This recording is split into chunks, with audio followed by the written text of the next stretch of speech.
So I'd like to share with you the best protocol for not only bipolar disorder, but OCD, obsessive compulsive disorder. And I first just want to mention, this is not to replace your medical care. Check with your doctor before implementing this.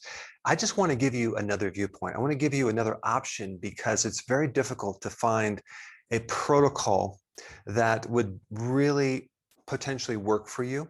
And unfortunately, the current treatment for these two conditions have a lot of side effects. First of all, there's mega SSRIs, and those are medications that inhibit the reuptake of serotonin, so you increase the serotonin in the body. And then they potentially might give you intravenous clomipramine or deep brain stimulation, where they're putting wires into your brain, or even functional neurosurgery. So some people might even consider you're getting a chemical lobotomy. But when you look at alternatives for these conditions, you'll see that, alternative treatments are dangerous and they might have side effects. But for example, fish oils was given to someone like 10 times the normal value and they had some side effects.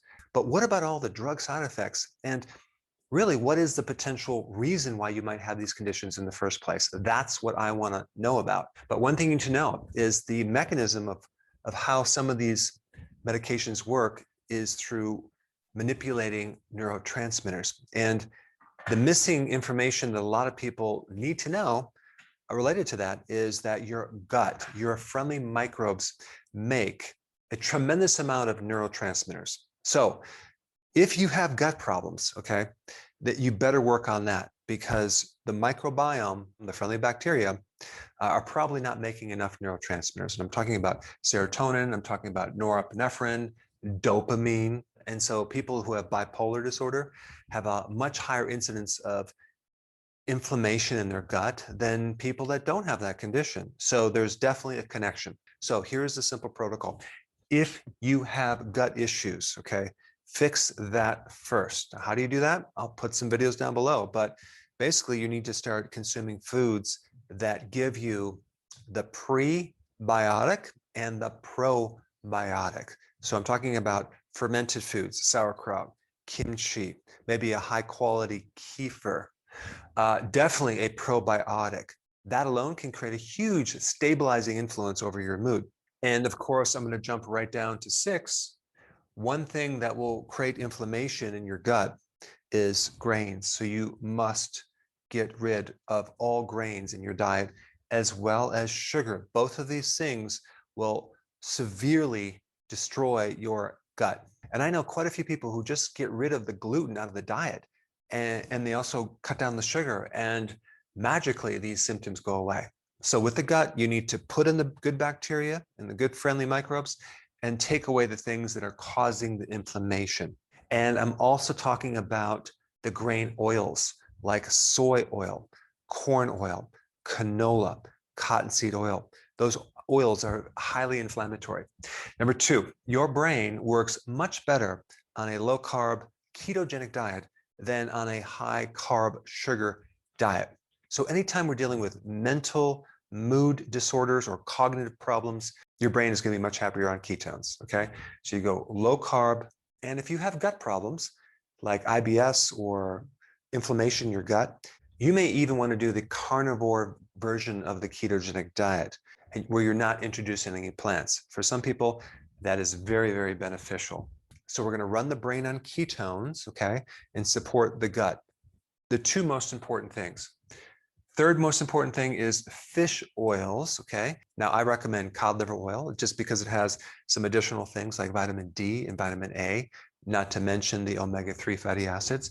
But omega-3 fatty acids greatly reduces inflammation in the brain, and it's been studied to produce a significant effect for these disorders. And by the way, I'm going to put those links down below. But a very good high quality fish oil is essential. And realize it does take probably about a month to work. So just start taking it consistently, and it's going to help reduce inflammation in the brain, and it's going to support the brain directly. Now, the next thing that's very, very important is number 4, the B vitamins. Your brain needs B vitamins desperately. Neurotransmitters work with the B vitamins. Now, if you have OCD, vitamin B1 is essential because it can really help control your focus dramatically and get rid of nervous tension as well. So B1 is important. And folate, okay, folate, not folic acid, get the folate version, which is the natural version, very important. And make sure that you get natural B vitamins. Nutritional yeast is a really good source versus a lot of the synthetic versions that they have. Now, these are mandatory, but these are optional, okay? So we have lithium orotate, very effective for bipolar disorder. Then you have another one called N-acetylcysteine, NAC. If you're going to get a product and it just says NAC, make sure it's the N-acetylcysteine, which is very effective for the mania part of bipolar because it helps to regulate glutamate, which is an amino acid in the brain. Now, many times when people have bipolar or OCD, they may have depression.